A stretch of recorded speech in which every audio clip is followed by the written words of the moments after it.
ভাই জলদি দৌড়া, পালিয়ে যাবি কোথায়? সূর্যের যে তেজ মনে হচ্ছে অনেক রেগে আছে। দাঁড়া, তোদেরকে তো ছাড়বো না।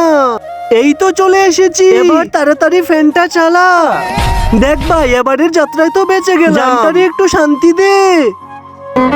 আরে ভাই, কারেন্ট তো চলে গেছে, চল এবার অন্য উপায় বের করি। ওকে, তাহলে চল।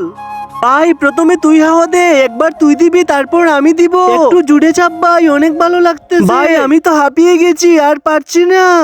এভাবে কি বাচ্চা সম্ভব? যদি বরফের দেশে চলে যেতাম তাহলে অনেক ভালো হতো, না ঠান্ডার মধ্যে থাকতাম আমরা।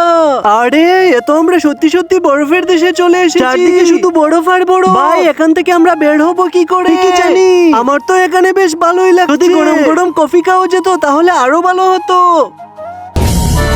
আরে ভাই তুই যাই বলছিস তাই তো হয়ে যাচ্ছে, তাই তো দেখছি। ভাই আগে গরম গরম কফিটা কে নে। ভাই তুই সিঙ্গারার কথা বল, গরম গরম সিঙ্গারা হলে আরো ভালো লাগতো। সিঙ্গারাও চলে এসেছে, নে ভাই গরম গরম সিঙ্গারা। আরে কি মজা ভাই, এরকম সুখ তো কেবল স্বর্গেই পাওয়া যায়।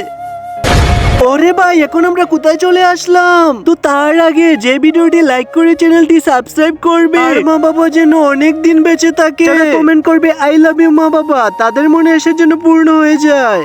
কোথায় আবার? তোমরা তো উপরে চলে এসেছো, এবার তো তোমাদের মরতে হবে। আরে ভাই তুই কি বলে দিলি? আরে আমি তো ভুল করে বলে ফেলেছি।